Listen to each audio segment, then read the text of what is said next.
જે શક્ય નહોતો ટેકનિકલી રીતે નાખવો સૌની યોજનાની અંદર લિંક 4માં main 5 pipeline near village Monpar એ સૌની યોજનાની લિંક 4ની અંદર આ વાલ એ માત્ર વાલ નથી સૌની યોજનાનો, એ આજુબાજુના 8-10 ગામોની અંદર એ પ્રાણ આપતો વાલ છે, જેનાથી ખેતીવાડી, પીવાનું પાણી, પશુઓનું પાણી, પક્ષીઓનું પાણી આ બધાને અસર કરે એ પ્રકારે ખાસ કેસમાં ભાઈ કૌશિકભાઈ મંજૂર કરાવ્યો છું. કૌશિકભાઈને વિશેષ અભિનંદન આપીશ કે આ પ્રકારની સક્રિયતા એ હંમેશા જનકલ્યાણકારી નીતિઓના અને એમની સક્રિયતાના કારણે જનકલ્યાણના કામો એ આજે મોણપુરના આસપાસની ગામોમાં થઈ રહ્યા છે. ત્યારે મને આનંદ છે કે પ્રભારી મંત્રી તરીકે એક એવા સમગ્ર દિવસના કાર્યક્રમોની અંદર એવા કામની શરૂઆત મોણપરમાં થઈ રહી છે કે જે વર્ષો સુધી, પેઢીઓ સુધી આ તળાવો ભરાવાના છે, ચેકડેમો ભરાવાના છે.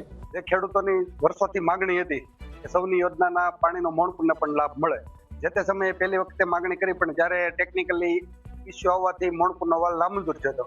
કૌશિકભાઈ જિલ્લા ભાજપના પ્રમુખ હતા. ગ્રામજનો અને પંચાયત દ્વારા ફરીથી માંગણી કરી અને કૌશિકભાઈ ખૂબ બધી મહેનત ઉઠાવી અને એ વાલની મંજૂરી અપાવી.